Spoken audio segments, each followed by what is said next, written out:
December 16, 2007, nagmatagpo ang patay sa kanyang sariling kwarto ang kilalang fashion designer na si Ernest Santiago. Sino nga ba ang nasa likod ng karumal-dumal na pagpaslang? Pagkalipas ng 2 taon, patuloy pa rin naghahanap ng katarungan ang kanyang mga naulila. Hanggang nabubuhay ako, hanggang kaya ko, itataguyod ko talaga yan. Hindi ko pa babayaan mabaliwala ang kaso ng Kuya Ernest ko. I believe in the innocence of my client. I believe in his clean conscience. Magandang gabi, ako naman Arnold Clavio. Ang mga tanong ng kahapon, sisiya sa atin ngayon dito sa Case Unclosed.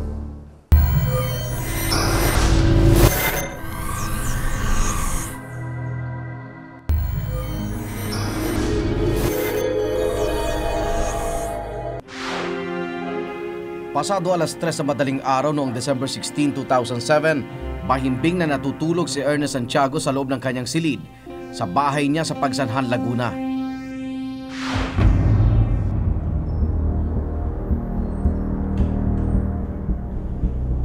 Tatlong lalaki ang nanloob sa kanyang bahay.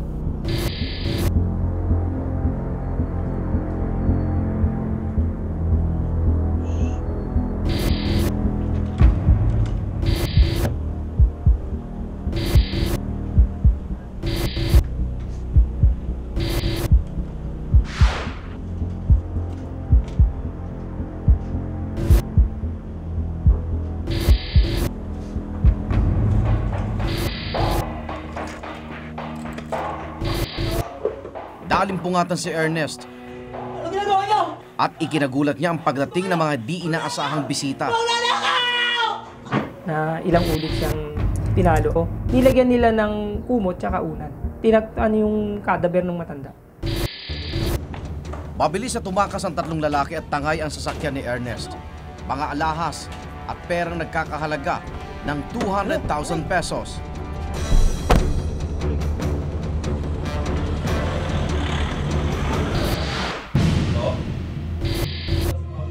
Pasado alas 10 ng umaga nang matagpuan ng kanyang pamangking si Paulo ang wala ng buhay na si Ernest sa loob ng kanyang silid.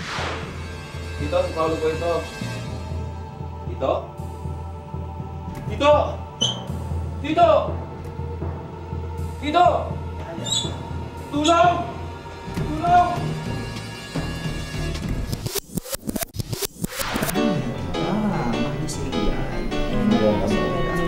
Daghari ang pangalang Ernest Santiago sa larangan ng local fashion designing industry noong dekada 70. Tapos siya, dito mangyayari niya. Dito itsura niya. Oh. Siya ang designer ng mga pinakakilalang personalidad sa lipunan. Hanga ako sa kanya kasi si Ernest Santiago kasi avant-garde designer. So he was way ahead of his time. Kahit yung mga kanyang fashion shows, kakaiba lagi. Ernest was an artist na really was always a step ahead. And matapang siya with his designs. Kakaiba. Siya rin ang nagmay-ari ng sikat na disco noon sa Malate, ang Coco Banana. Subalit hindi naging madali ang pag-akyat ni Ernest sa tuktok ng tagumpay. Hindi siya tinanggap ng father ko. Nagagalit nga dahil kaisa-isang lalaki namin yan eh. Naging ganun pa. Broken family kami. Ang father ko nag-asawa ulit. Kapatid ko, sa dami nga namin, 11 kaming tunay na magkakapatid eh. Ang mga tita ko, kinuha yung mga tita ko. Yung mga kapatid ko ng tita ko. Ako lang ang natira sa mother ko. Kami ni Kuya Ernest. Hindi nakatungtong ng kolehiyo si Ernest. Ganun pa man, sinikap pa rin niyang abutin ang kanyang mga pangarap. Nung nagsimula siya, namasukan siya kay Katie de la Cruz. Nagsasayaw sa Opera House, as dancer. Then, namasukan siya sa Mabini, yung Lilipera, sa Couturier. Talagang masipag siya. Talagang mahirap kami, wala kaming yaman na, talagang pagsisikap niyan lahat siyang kanyang naiwan sa amin. Nang magretiro si Ernest bilang fashion designer, daglagi na ito sa Pagsanhan, Laguna. Doon sinubukan naman niyang maging landscape artist at furniture maker. Muli siyang kinilala dahil sa kanyang mga obra.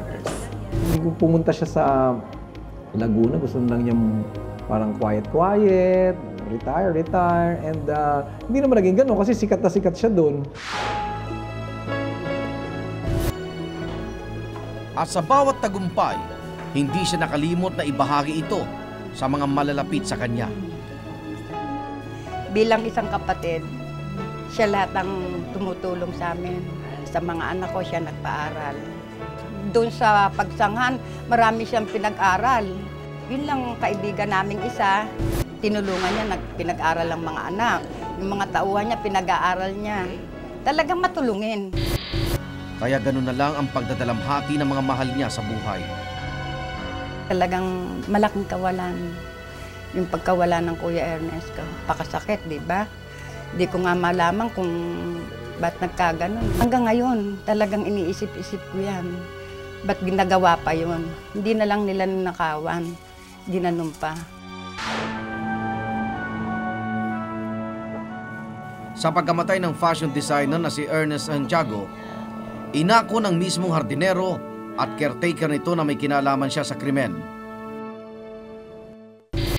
Sa sinumpaang salaysay ni Zosimo Ragasa, binunyag niya na may kasabwat siya sa pagnanakaw at pagpatay sa amo. Anjo!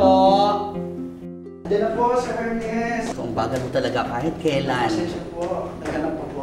Ito umano ay sina Anjo Luces, 8 taon nang sekretary ni Ernest,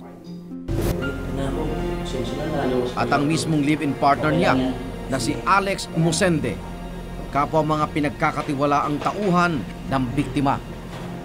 Si Sosi Moragasa naman, kaya medyo nabigyan namin ng tuon yung pag-iimbis sa kanya. Kasi nung first day na nangyari yung krimen, lahat sila suspect. Then nag-request kami na mag-conduct sila ng polygraph. Pumayag naman sila, dinala namin sila sa NBI Manila. Etong si Sosi Moragasa medyo bumaksak sa polygraph. Although ang polygraph hindi ina-accept sa court bilang ebidensya, pero at least kahit paano nadadagdagan ng percentage namin na sa kanya tumuon. Pre, alam mo, withdraw naman napakalaking halagang pera si Sir Ernest. Di umano, pinagplanuhan nilang tatlo ang ginawang panloloob at pagnanakaw sa bahay ni Ernest. Paano natin makukuha? O basta, iwasan natin magising yung isa. Ako nang bahala doon. December 15, 2007, nang dumating si Ernest sa bahay galing sa bangko. Sosing! Opo! Pagtipla mo naman ako ng juice, oh. Opo! Ito na po yung juice. Salamat. Nagkaroon ng interest itong mga akusado na ito na mayroong malaking halaga doon sa bahay na tinago, alam nila nakita na nag-withdraw ng pera at baka kailangan nila at that time, so yun na naging motibo. Sir Ernest, papaalam na po. Pasado alas 9 ng gabi na magpaalam si Zosimo Ragasa sa amo para umuwi. Patulog na si Ernest nung gabing iyon ng isang bisita pa ang dumating upang magbigay ng regalo. Yun na pala ang huling pagkakataon na makikitang buhay si Ernest. Basta mo lang siya, para at least naalala mo kahit paano. Oo naman. Lalagay ko to sa sala. Don't worry. Magiging maganda yung pwesto niya para dyan sa bahay ko. Pasado alas 3 ng madaling araw noon nang pasukin umano dina Zosimo Ragasa, Alex Musende at Anjo Luces ang bahay ni Ernest. Subalit nagising si Ernest sa kanilang panloloob. Agad na kinuha ni Zosimo ang dumbbell at ipinukpok sa ulo ng biktima.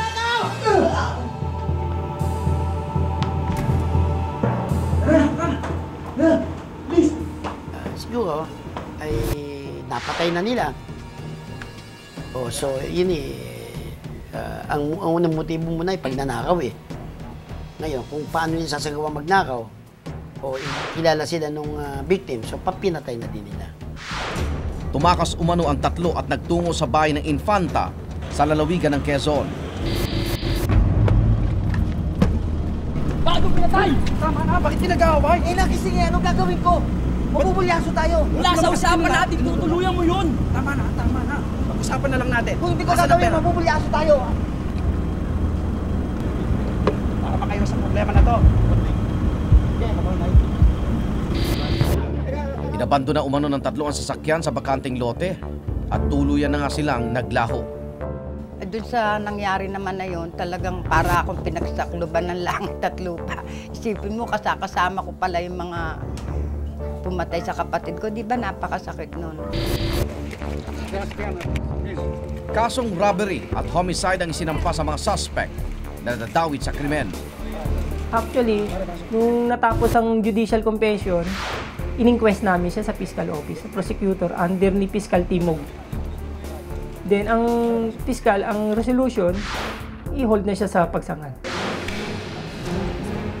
Isang araw matapos ang ginawang pag-amin ni Sosimo Ragasa sa pagnanakaw at pagpatay kay Ernest Santiago, binawi niya ang kanyang naunang statement.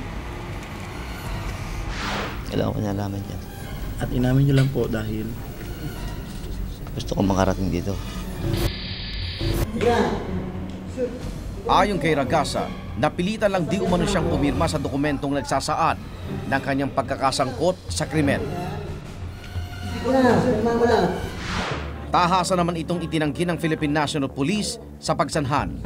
Sa judicial confession na ginawa nila, kada isang tanong, isang sagot, may signature siya. At signature din ng lawyer niya. Sinong pulis ang makapagpili sa kanya, nandun ang kanyang defense lawyer. Kaya wala. Puro kasinungalingan sinasabi niya nung sa time na umaamin siya na siya'y pinilit lang. Ayon kay Ragasa, 17 taon na raw siyang naninilbihan bilang katiwala at hardinero kay Ernest Santiago. Pamilya na raw ang turing niya sa amo at imposible umanong gawin niya ang ibinibintang sa kanya. Sa sinumpaang salaysay ni Maria Victoria Elizabeth Babaan, live-in partner ni Sosimo Ragasa, magkasama di umano sila nung gabing mangyari ang krimen. Andyan ka na pala.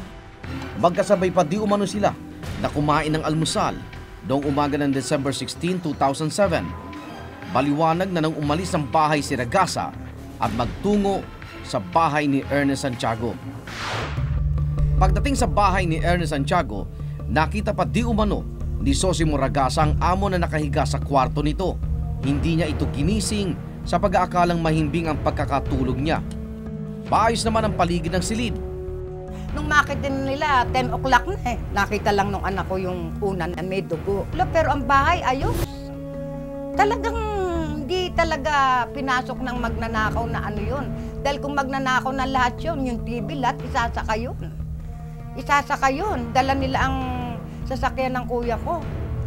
Walang dinala kundi yung alahas, dollar, pera. Hindi makapaniwala si Cristina sa sinapit ng kapatid. Huling beses na pala niyang makakasama ang kuya noong bumisita ito sa pagsanhan, 1 linggo bago paslangin. Nakatitig siya sa akin na ang mataba niya yung parang nagmamakaawa, maamo. Sabi niya, oh, ne, uwi ka ba o ka kuya, magpapasko, ayusin ko naman sa bahay. Tapos sabi niya sa akin, kumbidahin mo lahat yung mga kapatid natin, mag-reunion tayo. Kahit binawi ni Ragasa ang nauna niyang statement, hindi nangangahulugan na wala siyang pananagutan sa batas. Paniwala ng abogado ng pamilya ng biktima, mahihirapan ang akusadong si Sosimo Ragasa na patunayang labag sa kalooban niya ang ginawang pag-amin sa krimen. Yung confession ni Ragasa, bawat sentence po ay may sign.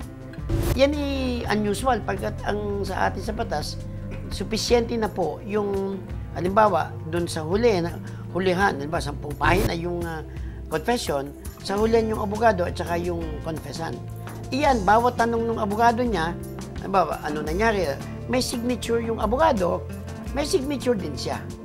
So, in every question, there is a corresponding admission as evidenced by the signature of the accused in the extrajudicial confession. Ngunit yung kanyang pag-amin ay talagang malinaw pa sa sikat ng araw yun eh. Talagang nangungusap ang mga ebidensya doon. Sinubukan naming makuna ng pahayag si Sosimo Ragasa.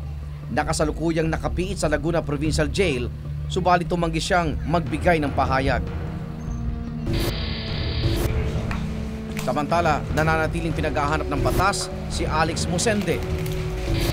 Si Anjo Luces naman hindi nasampa ng kaso. Pinawalang sala siya ng piskalya dahil sa kakulangan ng ebidensya. Ayon sa joint counter affidavit ng dalawa noong January 18, 2008, wala silang kinalaman sa pagnanakaw at pagpatay kay Ernest Santiago. Sana nga sa madaling panahon yung magkaroon ng linaw. Yun lang ang inihiling ko. Wala na. Yun lang, maligaya na ako, mabigyan lang ng katarungan yung pagkamatay ng kapatid ko. 2 taon na ang kaso sa pagkamatay ni Ernest Santiago pero wala pa ring malinaw na kasagutan. Kaya nananawagan ako kung sino man yung may nalalaman sa pagkamatay ng kuya ko. Kung sino man ang gumawa nun, sana makonsensya siya. Bahala na sa kanya ang itaas. Dito lamang Martes, January 26, sinagawa ang pinakahuling trial sa kaso. Muling nanindigan si Ragasa na siya ay inosente.